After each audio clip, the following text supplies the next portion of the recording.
सरस्वती नमस्तुभ्यं वरदे कामरूपिणी विद्यारम्भं करिष्यामि सिद्धिर्भवतु मे सदा।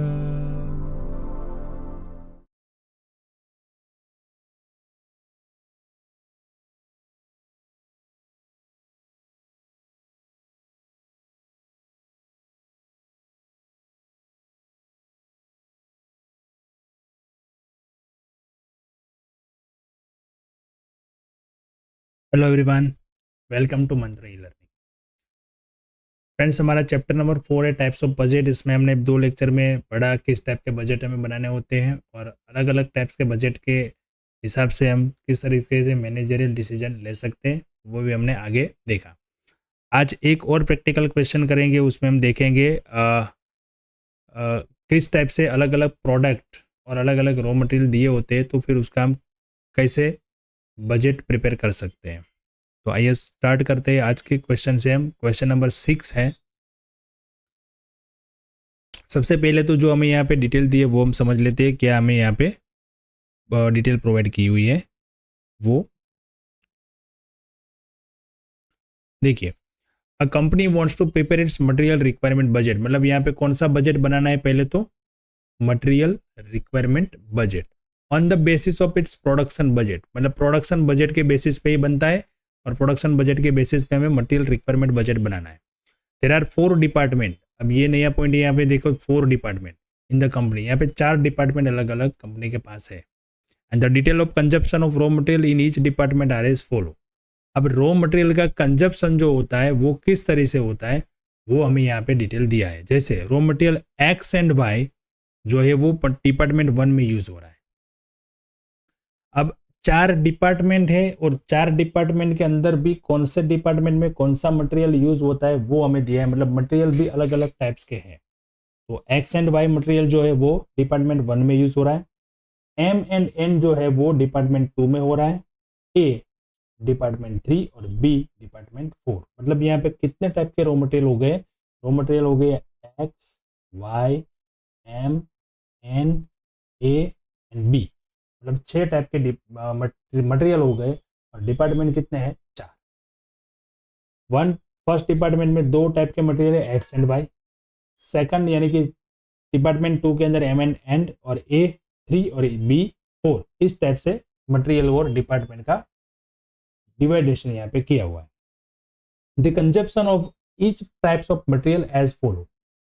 अब जो भी कंजप्शन है हर एक टाइप के मटेरियल का वो ये इस तरह से है।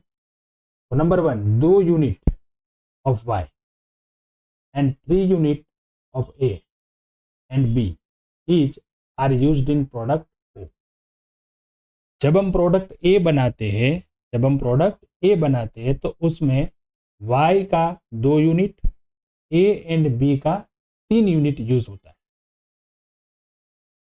जब प्रोडक्ट p बनाते हैं तब 3 units of x and 2 units of each m and b। 3 unit होगा x का और m का 2 यूनिट, n का 2 यूनिट और b का 2 यूनिट यूज होगा। ठीक है। जब प्रोडक्ट Q बनाते हैं तो उसमें 2 unit of X, 3 unit of M and 2 unit of B, यानी कि 3 टाइप का मटेरियल यूज होते हैं, X, M और B। The standard price of each of them as follow. Standard price मतलब ये बजटेड प्राइस है कि X हमें 80 पैसे में मिलेगा, N 40 पैसे, Y 20, 60 A, M 50 और यहाँ पे हम इंटरप्रिटेशन जो इसका करें तो मुझे ये समझ में आ रहा है कि जो आपको मैं यहाँ पे डिटेल में समझा पाऊँ तो इस तरीके से है कि यहाँ पे रॉ मटेरियल जो है वो रॉ मटेरियल कितने टाइप के हैं? 5 टाइप के। और हमारी जो फिनिश प्रोडक्ट है वो फिनिश प्रोडक्ट कितनी है? 3। अब ये 3 प्रोडक्ट है, वो 3 प्रोडक्ट यानी कि ओ, पी और क्यू, इसमें जो ये 5 रॉ मटेरियल है वो अलग अलग टाइप से यूज होते हैं। मतलब ओ के अंदर जो है वो यहाँ पे वाई होता है यूज, ए होता है यूज और बी होता है। पी जो है उसके अंदर एक्स, एम, एन और बी यूज होता है। क्यू है उसके अंदर एक्स, एम और बी, यानी कि एक्स, एम और बी। मतलब आपने देखा यहाँ पे कि जो रॉ मटेरियल है ना, वो सब रॉ मटेरियल अलग अलग फिनिश प्रोडक्ट में अलग अलग तरीके से यूज होते हैं, बराबर। सॉरी, यहाँ पे 6 दिए, 6 रॉ मटेरियल दिए, बराबर। अब आपको क्या बोला गया है कि the production budget show the production of all 3 product 40,000, 48,000 और 60,000। मतलब यहाँ पे हमें ये जो 3 प्रोडक्ट है, ये तीनों प्रोडक्ट का प्रोडक्शन दे दिया है, कितना प्रोडक्शन करना है। यहाँ पे हमें रिक्वायरमेंट भी दे दी है कि कौन से प्रोडक्ट में कौन से रॉ मटेरियल की कितनी रिक्वायरमेंट है। और ये इतना ही यहाँ पे नहीं है, ये जो अलग अलग जो भी हमें रॉ मटेरियल दिए है उसका भी फिर डिपार्टमेंट है कि कौन से डिपार्टमेंट में कौन सा रॉ मटेरियल यूज होता है। यानी हमें जो ये रॉ मटेरियल है उसको 2 तरह से चेक करना है, कौन सा डिपार्टमेंट और कौन सी प्रोडक्ट, बराबर। तो इसका जो है वो बजट कैसे बनेगा, वो बजट बनाने से पहले थोड़ी हमें यहाँ पे थोड़ी कैलकुलेशन समझनी होगी, पहले वो समझ लेते हैं। चलिए, तो जैसे मैंने यहाँ पे आपको बताया उस तरीके से पहले हम डिपार्टमेंट देख लेते हैं कि डिपार्टमेंट 1 के अंदर कौन सा मटेरियल यूज होता है, एक्स एंड वाई, 2 के अंदर एम एंड एन, 3 के अंदर ए और 4 के अंदर बी। और ये सब जो है क्या है, वो रॉ मटेरियल। अब प्रोडक्शन ओ जो है, सॉरी प्रोडक्ट ओ है वो 40,000 का, उसका प्रोडक्शन हमें करना है। और प्रोडक्ट ओ के अंदर कौन कौन सा मटेरियल यूज होता है, 3 टाइप के मटेरियल यूज होते हैं यहाँ पे, वाई, ए और बी। जैसे यूनिट हमें दिए थे 2, 3, 3। प्रोडक्ट पी क्या 48,000 था, अब उसका कितना मटेरियल उसमें यूज होता है, 4, X, M, N, B, 3 unit, 2 unit, 2 unit और 2 यूनिट।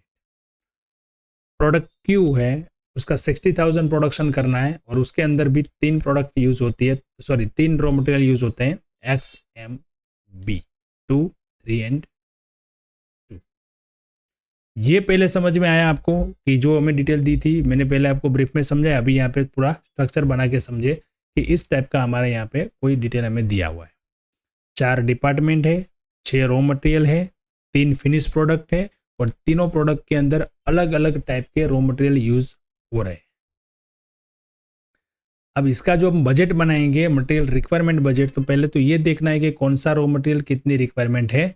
और डिपार्टमेंट अगर नहीं दिया होता तो सिंपल था हमारे लिए, तो यहाँ पे डिपार्टमेंट दे दिए है तो मतलब कि रॉ मटेरियल को है उसको हम क्लासीफाई करेंगे 2 तरह से, डिपार्टमेंट वाइज भी मिलना चाहिए और प्रोडक्ट वाइज भी मिलना चाहिए, बराबर है।